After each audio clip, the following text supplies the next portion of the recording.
Hello, everybody. Chef Marcus Guiliano here. Welcome to Chef on a Mission Radio.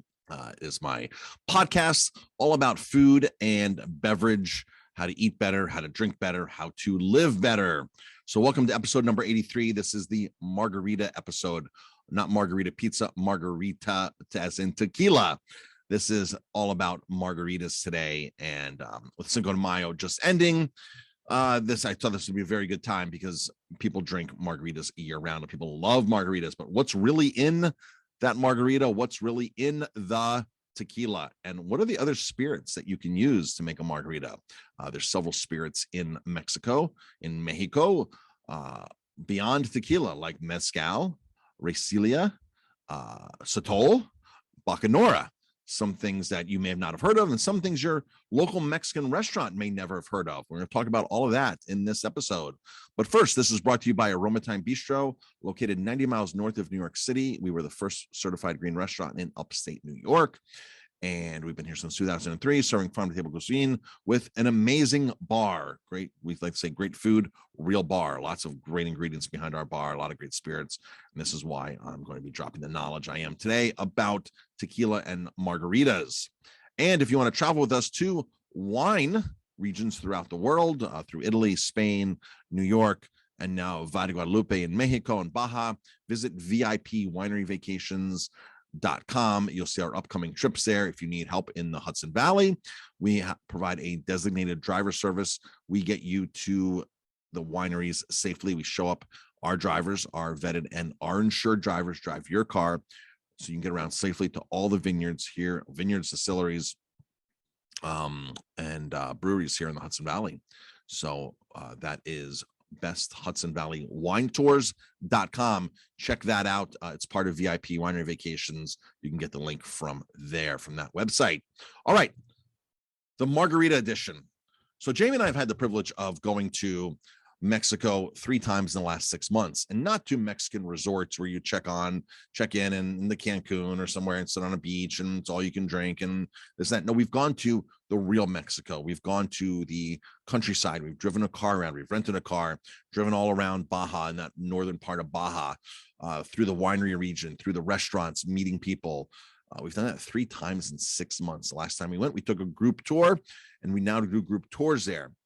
We've been to both places that have invented the margarita, have claimed to invent the margarita in the 20s. You have Tucson's and you have Bar Andaluz, both in Ensenada. Their claim to fame is in the 20s that they invented the margarita. Now, the margarita, folks, is a very simple drink to make, but it is an often, how do I want to say it, abused drink to make that's made here in the U.S. It's very simple. A margarita is 2 ounces of tequila, 1 ounce of Cointreau, good triple sec. I'm talking about triple secs, good triple sec, or Curacao, and 1 ounce of lime juice. And that's it. If you want to add a little sweetness to it, you add a little bit of agave nectar or simple syrup, but we like agave nectar. Tequila is made from agave. Why not use the agave nectar? So that's it in drinks. So when you go to a restaurant and they pour you a margarita in a big glass, there's no 2 ounces of tequila, 1 ounce of Cointreau, and 1 ounce of lime juice. There is a lot of sour mix with corn syrup or simple syrup in it. There's a vast amount of just like almost like soda in there. In fact, I went to a restaurant in Tampa recently, South Tampa in Venice, Florida, and Mexican restaurant, busy place, hopping place. And I asked the bartender, how do you make your margaritas? I really don't want to mix. He goes, I love making margaritas from scratch. I love that. I said, great. He was so enthusiastic. And it comes out in a big glass and I taste it. I'm like, I can't drink this. I cannot drink this. After a while, I asked him what he put in it. He put Sprite, orange juice, tequila, a cheap orange liqueur, cheap triple sec, and it was not drinkable. But I trusted the bartender because I love making them from scratch. I went to another place one time, locally to me here, 20 minutes, and I asked, this is what I want. I don't want the mix. I want tequila, lime juice, Cointreau, and that's it. That's what I want. He put those ingredients in, but this is a Mexican restaurant owned by a Mexican who the owner was making my drink. He had no idea how to make a margarita like that. No idea. He's used to buying a margarita mix and throwing the stuff in, the alcohol, and that's it. He had no clue. He served me this big glass of lime juice, because he squeezed all these limes. I'm like, oh my gosh. But they're used to putting stuff into a big glass. Remember, classic margarita, 2 ounces of tequila, 1 ounce of triple sec, and 1 ounce of lemon juice. That's only 4 ounces, right? 4 ounces is a half a cup. It's a small portion, right? But he has these big glasses. He's used to pouring this mix in and make, so he filled this thing up with lime juice, and I tasted them. I spit it out. It was so unedible, undrinkable. And this is what we're facing in America. We're facing cheap margaritas. And then on top of it, if you don't ask for a good tequila, you're getting what's called misto, M-I-S-T-O. Misto is a mixed blended tequilas behind the bar. A lot of restaurants use these because they're cheap tequilas. They're not 100% Blue Weber agave. They are 51% by definition or more agave, and then corn syrup or other fermentable sugars in there. And it's a misto. It's a blended mixed agave. It's not the real agave that you would want. It's stuff that gives you headaches and stuff like that. Then you take triple sec. Triple sec is neutral grain. A lot of restaurants do this. Neutral grain spirit, which means vodka. And then they add sugar, and they add artificial orange flavor. And restaurants love to buy triple sec for $6 a bottle to $10 a bottle, to Mr. Boston's, all that's cheap triple sec. They love to buy this because it's orange flavored. So now they take a sour mix with corn syrup, some kind of sugar, lots of sugar. Then they add in sometimes Rose's lime juice, right? Rose's lime juice, another non-consumable product. Simple syrup, corn syrup, just loaded with lime flavorings. So they've taken the sour mix, Rose's lime juice in there, maybe in the sour mix, cheap triple sec, cheap blended tequila, and then they give this to you, and you're like, oh wow, and they put in this hurricane or big glass or whatever, and it's like, oh bye, and it barely has any tequila in it, and has all this sugar in it. So when you ask for the real deal, it's really a game changer, a concept change. Totally, like, well, people are like, I just don't know how to make a real margarita, and it's a shame because it's a shame that you're having to add all this chemicals and crap and sugar in. Now, frozen margaritas. Let's talk about frozen margaritas. The way a frozen margarita works, any frozen drink, is, imagine like if you're watching your sugar content, a frozen drink is not for you, right? You need to add an excessive amount of sugar into the drink mix. You could never take a margarita that you make, like you pour 2 ounces of tequila, 1 ounce of triple sec, Cointreau, Grand Marnier. You could never take that and your lime juice and throw it, and even with agave in it, if you want a little agave to sweeten it, you could never take that and throw it into a slushy machine and make a slushy mix of frozen drink. It would freeze up. It would become ice, or the alcohol. It would, or the ice in it would not freeze. It would not freeze because there's too much alcohol in it, right? So alcohol doesn't freeze. So to be able to make that to freeze, you have to add an excessive amount of sugar in there, right? The sugar adds the viscosity to freeze it. Imagine making sugar-free ice cream at home. I'm gonna make sugar-free ice cream at home. I'm gonna take the milk or the cream, flavor it with vanilla or chocolate, and then all of a sudden take this and put this in the ice cream machine. You would turn out to have ice, frozen milk. You have to add the sugar into the cream and the milk to make it smooth and stretchy. And the big companies also add in fish bladders to make it really, really screw the temperature with it. So that is an ingredient in Unilever stuff. And I'm not sure if Ben & Jerry's uses it, because Ben & Jerry's is owned by Unilever, but that's something to look into if you're concerned about fish products in your ice cream. But in the meantime, they have to add all the sugar to make the ice cream palatable and scoopable, right? And make it that consistency.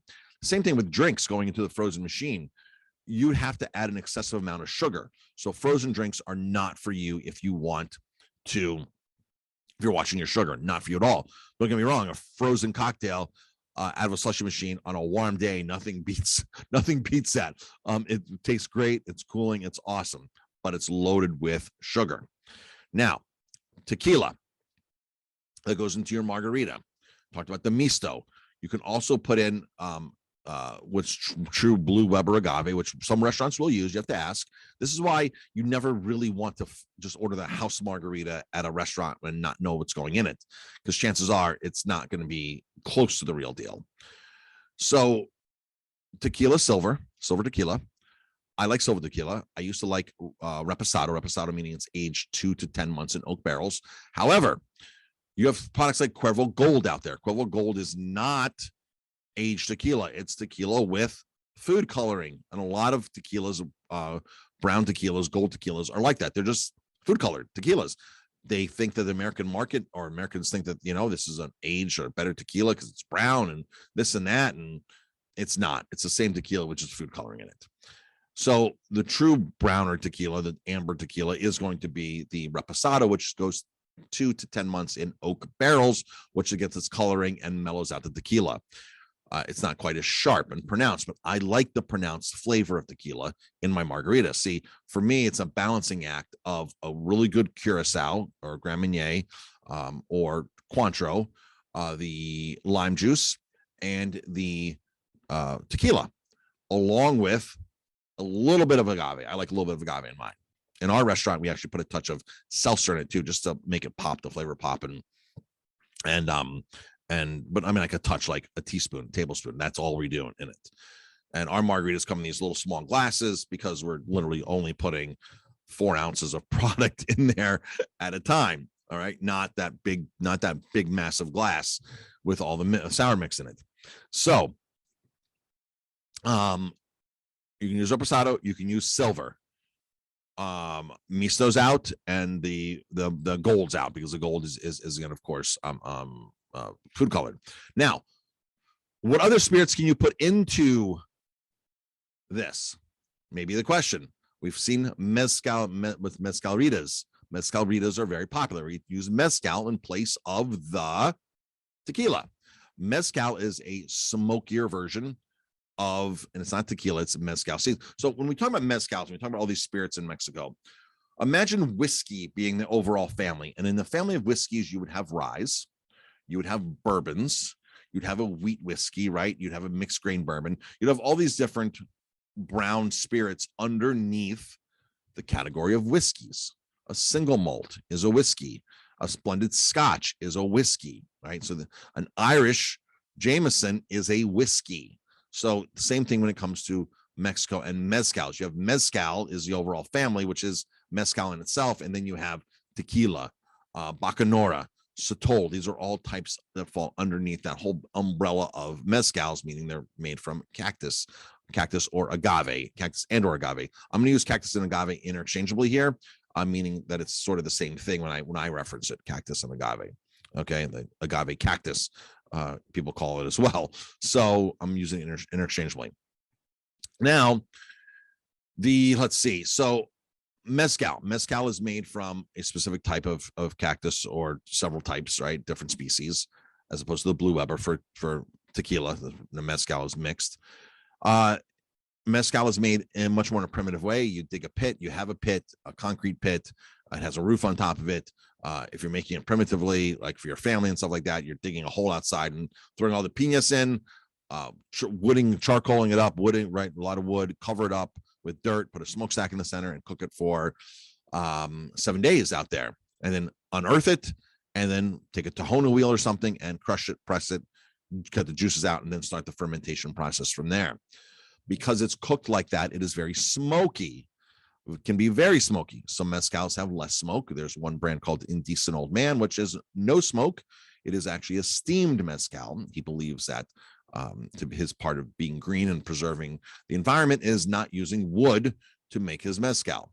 So if you're making mezcal for your family, you're basically digging a pit outside. If you're making it in a company, in a distillery, you have a concrete pit out there that has a roof on top of it, probably no side on the walls, and doing the same traditional method. If I go to a restaurant and I see all these big brands of tequila on the shelves, I'm not into the big brands, but I know that mezcal is made in a much more primitive way, sort of like cognac versus Armagnac. There's 5 million cases of cognac that come into the U.S. a year, and only 150,000 cases of Armagnac. So you can see the production differences. Same thing with tequila versus mezcal. Massive production difference. and smaller productions, smaller family-run operations. Tequila has become such a major industry that most tequilas, a lot of tequilas, when you walk into a restaurant, are made in a factory, not a small family-run distillery, but a massive factory. And you and I can have our own tequila brand. So if we wanted to make Marcus's organic tequila, we would take a trip down to Mexico. We'd walk into one of the factories, and they would show us vat number 1 there is this recipe. Vat number 2 is this recipe. Taste these. If you like these that already exist in our portfolio, we'll just slap your label on them and we'll ship them to you in the US. How many pallets do you want? And we are in the tequila business. That's how that happens. Recently, I met somebody who started a tequila business with a $9,000 debt on their credit card. And now they have a bigger brand distributed in 40 states across the country. Very good tequila. I love tequila. It's made properly, but they went to a place and had it subcontracted out into a co-packer, which most are co-packers, and had their own label done for $9,000 to start a tequila brand that is now across the country 6, 7, 8 years later. So that's the reality of getting into the tequila business. And someone like Sammy Hagar capitalized on his name, made Cabo Wabo, and then sold it for like $80 million to a big company. He probably could have gotten a lot more for it now, seeing that he sold it over 10 years ago, and the tequila craze is insane right now. So mezcal makes it smoky. I'm not a big fan of mezcal after 1. I can do 1. I can't do 2 because the smoke is too overwhelming. There's a product called Sotol comes from Baca. Sotol comes from Chihuahua or Durango, the 2 states. That's where I know it comes from. And it is the only spirit, Sotol is the only spirit in Mexico that is made from true wild cactus or agave. It's made from the desert spoon cactus. And that is 100% wild. It's not cultivated. So if you're into all things wild, like wild blueberries and wild salmon, and you like margaritas, then you're going to want to have your margaritas made with Sotol to continue that natural wild foraged theme in your diet. And so Sotol is great. It's not quite as smoky, and it's not quite tequila-ish. Like, it's going to be a good combination in between of the acidity of tequila, the sharpness of tequila, and the balance of smoke with mezcal. I like that in my margaritas. However, when you go into a restaurant, most even good Mexican restaurants will not have Sotol. It stops at mezcal. So the other 2 spirits are even lesser known, and they will probably not be able to be found as well. So the other one is Bacanora, made from yet again another type of cactus. And then the last one is Racelia. Racelia is very small production in the South, in the same state as tequila in Jalisco. It is made from a couple different other types of cactuses. People thought it was illegal for a long time because it was illegal for a while. It is legal here in the US. It is made from these cactuses. Racelia is going to be sweeter and fruitier than traditional tequila. Racelia is oven roasted. It's not steamed like tequila. Racelia is oven roasted. It is cooked. A lot of tequila is steamed. A lot of agaves are steamed. Certain agaves are not, though. They're oven roasted as well. But Racelia has its own DO, its own denomination, like tequila, or like Italian foods have their own origins in Italy and French wines and stuff like that. It's protected by the government. It was illegal at one point. People think that, oh, you can't get it in the US or this or that. It is available in the US. It is pricey. It is suggested you drink it chilled. So keep it in the refrigerator, drink it chilled, drink it in a sherry glass or a snifter, and enjoy it. Some Racelias get very expensive. They do go up into my cost wholesale, $100 or more a bottle. I don't know why they're that much money, but they are that much money. So they're twice the price of tequila right out of the gate. So you wouldn't be making a margarita from Racelia because price-wise, it would inhibit it. And most Mexican restaurants don't even have Racelia. We're actually doing a Racelia tasting next week. I discovered Racelia earlier in the year at the bar and nightclub show in Vegas. There was one producer there of Racelia, and I was totally blown away. I was like, this is fantastic. I need to get some of this. I looked on the New York State guide for spirits and wines in New York, and there's only like 4 or 5 brands of Racelia available in the whole state. That's it. That is all in the whole state of New York. There's I don't know, 200, 300, 400 tequila brands available in New York alone. So that puts that into perspective. Sotol, there's only, I don't know, Sotol. In fact, let me do a quick search right now and see what I can find for Sotol here. So we have a database here. It's going pretty viral across the country. It's called 750, and 750 is a site that has all of our spirits and everything posted, and wines from the state. So let's see, Sotol specialty, Sotol style, Sotol. Let's see here. Sotol.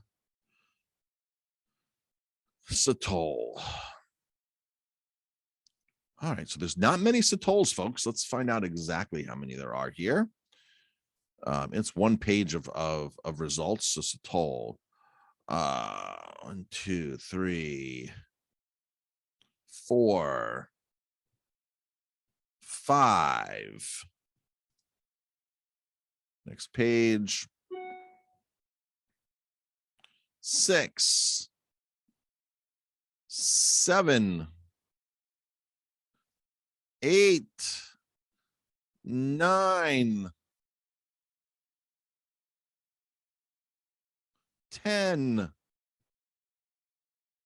Third page, let's see, and 11.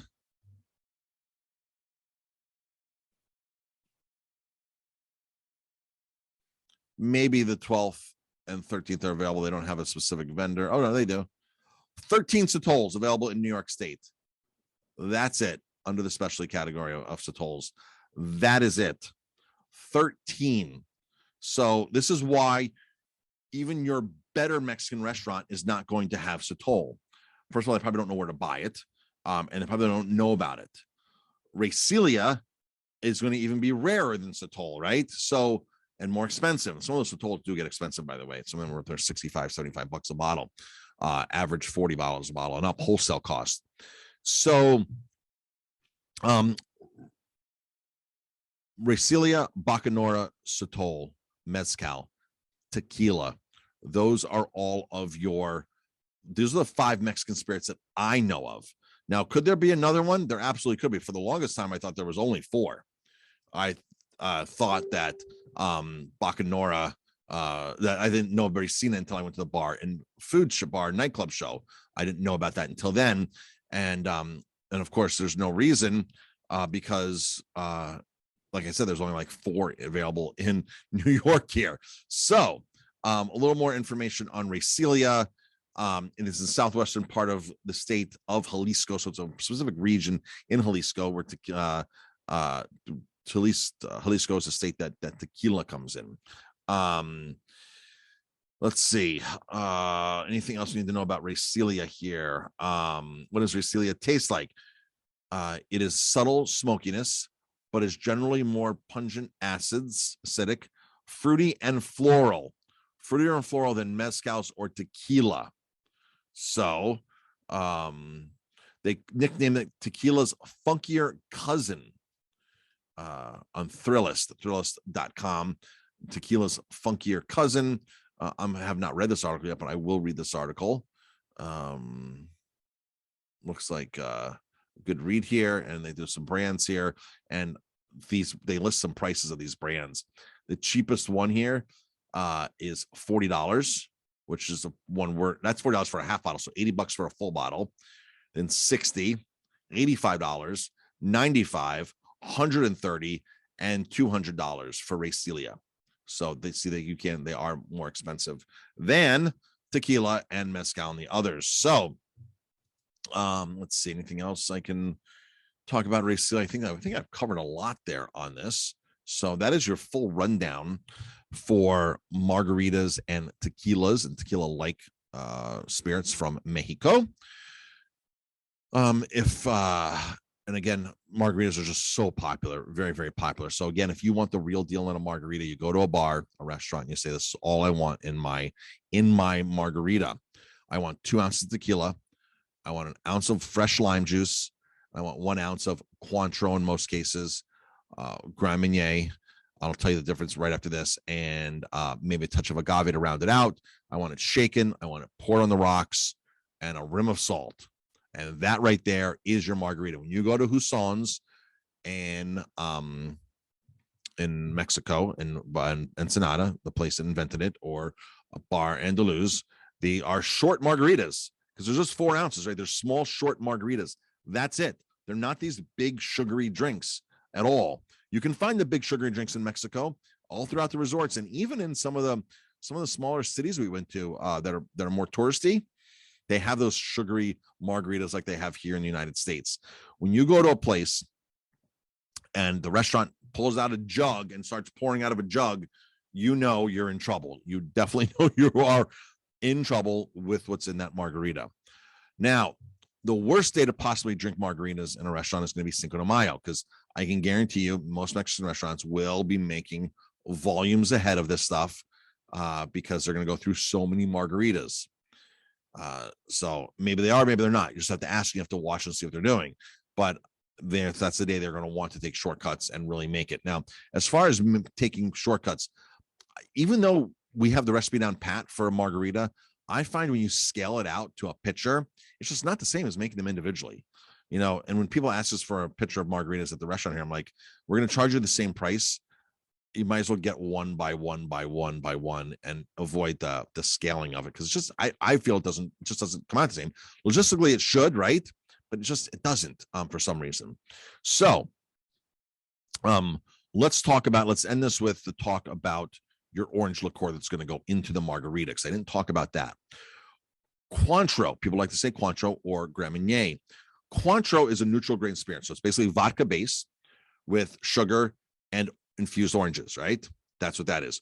Grand Marnier is cognac, so it's a brandy. So neutral grain coming from grain. So a neutral grain spirit like vodka, the vodka in the Cointreau is made from grains. Grand Marnier is made from wine. So you grow Ungui Blanc grape. Then you distill it into wine, and you take that highly acidic, strong wine, and you distill it out to the base of cognac. Then from cognac, you put it into barrels and you age it to get the color. And that is how you get cognac or Armagnac.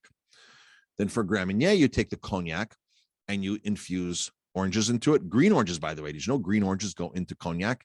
They buy so many green oranges. They actually own a major orange plantation I'm not sure if it's in the Dominican Republic or where it's exactly at, but it's a big orange production facility, and the green oranges go into Grand Marnier, and a specific type of green orange. And then sugar, and you have Grand Marnier. So if you put Grand Marnier versus Cointreau in your margarita, 2 totally different flavor profiles, right?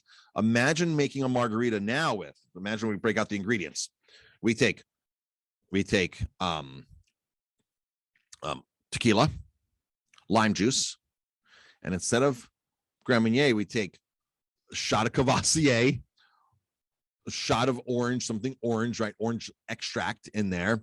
Maybe we take some orange peels and pop some orange peels there and twist it and get the, muddle and orange in there. Get some kind of orange flavor and some sugar. You would never really think of making a margarita that way, cognac in. But that's in a sense what it is. And people love it. I'm not saying it's wrong. You just wouldn't think of that. So I like it with Grand Marnier. I also like it with Cointreau.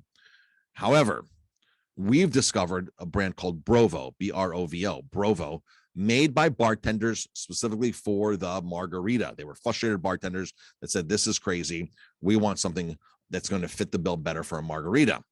So they've taken 3 spirits, neutral grain, aka vodka, rum, so rum, right, a little sweeter, right, made from a sugar, rum, and cognac. So 3 spirits blended together, 3 sugars, so like a brown sugar, 3 different sugars, and then 3 different oranges. 3 sugars, 3 oranges, 3 spirits, blended together, and you have Brovo Curacao.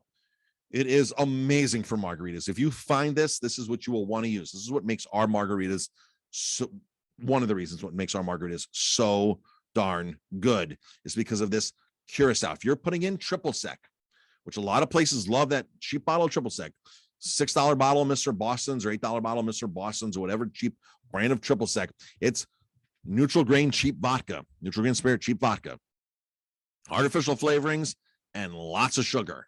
And when you put that into a margarita with bad tequila, with a bad mix, with mixes with more sugars and artificial flavorings, you have what is called a terrible margarita, which is the normal margaritas that are served across America in all these chains and all these big restaurants.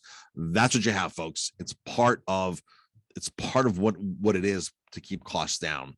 And it's not really that much more expensive the other way, but they're keeping costs down by less labor, by it's just all around they're saving on it. You make a margarita the real way, 2 ounces of tequila, 1 ounce of good curacao, not blue curacao, but curacao, good orange triple sec, a real triple sec that's using real oranges, right? Not the cheap stuff. That and real lime juice, fresh squeezed lime juice, and then you throw a little bit of agave nectar in there. The best margarita ever if you want that agave. If you don't want the agave, then don't. Make sure it's a light amber agave, not a dark agave, because some agaves come dark. Do not use a dark agave. It'll add different flavors and make your margarita brown. And so that's the story with that, folks. That is your true margarita. This is the margarita edition. Your rundown on all your spirits of Mexico. Hope you enjoyed it. Please share this out. If you don't like margaritas, and share it with somebody who does like margaritas, make a comment on this podcast wherever you're watching it. Please drop a rating. I appreciate it.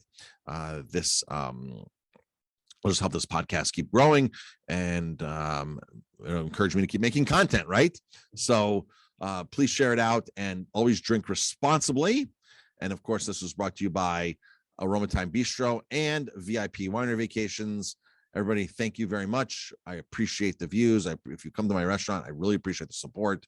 Without you, we would not be here. And until the next episode, see you then.